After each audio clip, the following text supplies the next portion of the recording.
Hey guys and gals, how you doing? Today we talk about The Grudge Part 3, and this is the sequel to the Americanized version of The Grudge 1 and 2 from Sam Raimi. And I always thought I reviewed this one, but I guess I did not after checking.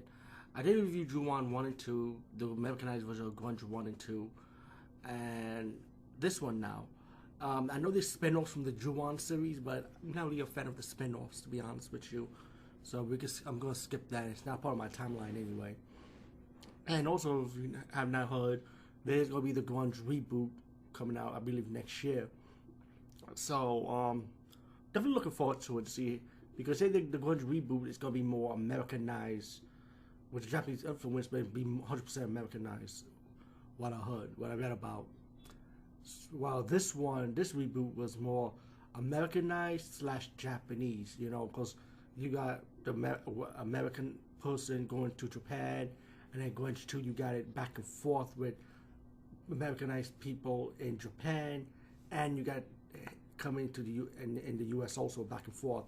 It was both a prequel and a sequel at the same time, in a way, I would say. But the Grudge 3 is 100% totally a sequel to Part 2. It follows up from the sequel of the Grudge 2. And this one, like I said, this went to home market, so it's not like so fast-paced, like, the way the creepy factor in this was silly to me, to be honest with you.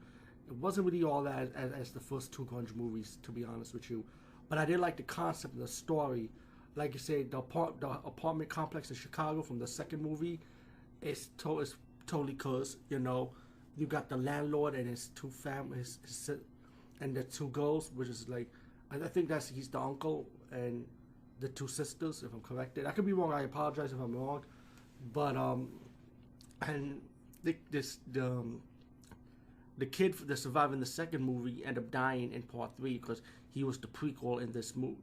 He was in the beginning part of this movie, and which kicks off for the third movie here. But pretty much it revolves around the landlord and the two sisters. This movie mainly, and you also got this woman from Japan who comes to Chicago to try and put a stop to the curse. I won't say too much about that. I mean, even though it's an old movie, but I feel like the story for this style was pretty good for it, for who the Japanese woman was in Part 3, and how she's connected to the Kayako character, and she also has an objective goal on how she could stop the curse. The kill scenes in this movie was typical Grudge kill scenes. How she comes out, how she trying to come up to people, and people do die in this movie, of course. All in all, I mean, I thought this was an okay movie. I did enjoy it. I'm not saying it's a bad movie, but I did enjoy the movie. So I kind of like this third part as part of this reboot of 1, 2, and 3 as a conclusion. Even though the ending had kind of like a room to fill up for another sequel, or the cooks could still continue in a way how they ended it.